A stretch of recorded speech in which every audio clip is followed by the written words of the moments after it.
ፕሬዲክሽናችንን ሪቪው እናደርግ። ሴኔጋል ታሸንፋለች ብዬ ነበረ። አደረጉት። አፍኮን ለሞሮኮ ዋንጫውን እንኩ ብሎ ሊሰጣቸው ቢሞክርም ብራሂም ዲያዝ አስቡት፣ ማላጋ ነው የተወለደው ስፔን ውስጥ ማንቸስተር አድጎ ከዛ ሚላን ከዛ ማድሪድ ከዛ ለስፔን ሁላ ተጫውቶ ነበር። ይህ ሰውዬ እኮ ዝም ብሎ ነው ወደ ሞሮኮ የቀየረው። ላይክ ላሚን ያማል ሲመጣ ፈርቶ ነው መሰለኝ ወደ ሞሮኮ ቀየረ። ከዛ በቀኝ እግሩ ግራኝ ሆኖ በቀኝ እግሩ ፔናልቲውን ቺፕ አድርጎ ሞክሮ ሳተ። አሁን ይህ ምንድን ነው? እስቲ ምን ይሉታል? ስለ ሜንዲ እኮ ካወቃችሁ ሜንዲ ፔናልቲ መመለስ አይችልም። ኬፓ ነበር ተቀይሮ የሚገባው ላይክ ፔናልቲ ሹታው ሲደርስ ማለት ነው። ከምር ቼልሲ እያለ መቼም አይመልስም ወደ ጎን ቢመታ። አንድ የመለሳት ፔናልቲ አጉዌሮ ላይ ነበር እንደዚሁ ሲቀብጥ አጉዌሮም ቺፕ ላደርግ ብሎ። ሴኔጋል ግን ይመቸው ፓፕጌ ያበደ ጎል ነው ያስቆጠረው። እናቲቱ በግራው እንደዛ ላይ ኦፍ ባላንስ ሆኖ ምናነ ለማን ደግሞ ይመቸው። በቃ ሴኔጋል መጥቶ ማለት ነው ዋንጫ በልተው ማያውቁትን 2 ዋንጫ እንዲበልቶ አዋላቸው። በቃ እንደዚህ ነው መሸኘት እንደ ሌጀንድ። ማንቸስተር ደርቢ ዩናይትድ 2-1 ያሸንፋል ብዬ ነበር የገመቱት። 2-2 አሸነፉ። ሮቦቱ ሃላንድ ማልፋንክሽን አድርጓል። ዩናይትድ እንደ ጋቢ ማሩ ማንነታቸውን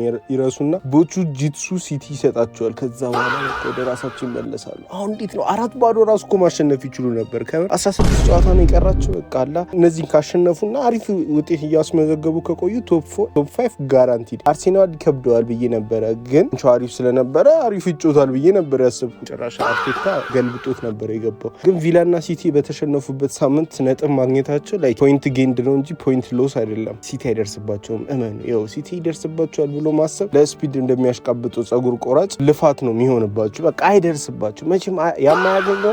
ሲቲ ደግሞ አይደርስም። ዓለም ዋንጫ አለ ቀጣይ ዓመት ልክ 2026 ላይ ዓለም ዋንጫ አለልን። ስለሱ ወሬ እየቀየርን እያስቀየስን እናልፈዋለን። አታስቡ። ግን በቃ ማመን አለብን። ሊቨርፑል ያሸንፋል ብዬ ነበረ፣ ግን አቻወጡ። ሊጉ ከብዷል። ሆነት የመጨረሻዎቹ 5 ቡድኖች ሳምንት አልተሸነፉም ጭራሽ። ሶቦዝ ላይ ፔንስቶም ኦራፋርኑ ማድረግ ይፈልጋል። ቪርትስ ችሎታውን አሳየ። ያበደ ጎል ነበር ያስቆጠረው፣ ግን ማቴዎስ ኤድዋርድስ አሪፍ ጨርሶ በርንሌ ነጥብ እንዲወስዱ አድርጓል። ቼልሲ ከብዷል ብዬ ነበረ። 2-0 ቢያሸንፉም እውነት ሌላ ፌክ ብሬንትፎርድ መጥቶ ነው እንጂ እንደ ሌላ ቀናቸው ቢሆኑ ኖሮ 4-5 ያስገቡ ነበር።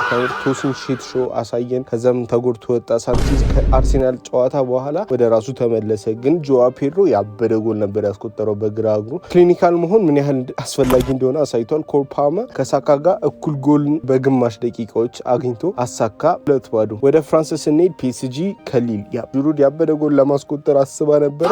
ኡስማን ባላንዶ ምን አይነት ጎል እንዳስቆጠረ ከምር የእሱን ሬፕሊኬት አድርጎ፣ ግን በቃ ከባድ ቨርዥን ነው ያሳየው። እጥፍ ከቦክስ ውጪ 3-0 አሸነፉ። ሴሪያ ስንመጣ ሁለቱንም አግኝቻለሁ። ኢንተርም አሸንፏል፣ ናፖሊም እንደዛው። ላሊጋ ግን ምንም አላገኘውም ለመናገር። ማድሪድ ከብደዋል ብዬ ነበረ፣ ጭራሽ 2-0 አሸነፉ። ኪሊያን ምባፔ የሚገባ ስላልመሰለኝ አቻ ይወጣሉ ያልኩት አገባ። ቪኒ ሲያለቅስ ግን አይቲ በስማም ነፈርኩኝ።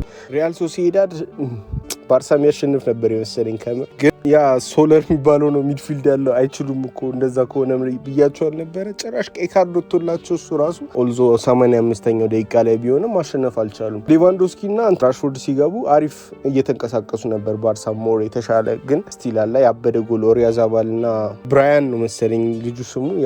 አሪፍ ጎሎች 2 ጎል አስቆጥረው 2-1 አሸነፉ። ቡንደስሊጋ ባየርን ከላይፕዚግ ባየርን 4-0 ያሸንፋል ብዬ ነበረ። ላይፕዚግ 1-0 ሀርስታፍ ሲመሩ ደንግጬ ነበር፣ ግን 5-1 አድርገው ቀለበሱት። ማይክል ኦሊሴ ተቀይራ ከገባች በኋላ ከ11ዱ 7ቱን አግኝቻለሁ። ሶ አሪፍ ተሻሽለናል። ሌላም እንዳያመልጣችሁ እንደዚህ ፎሎ ማድረግ አትርሱ። ቢያንስ 2K ድረስ ይመቻችሁ። መልካም በዓል። ቻው በሉ።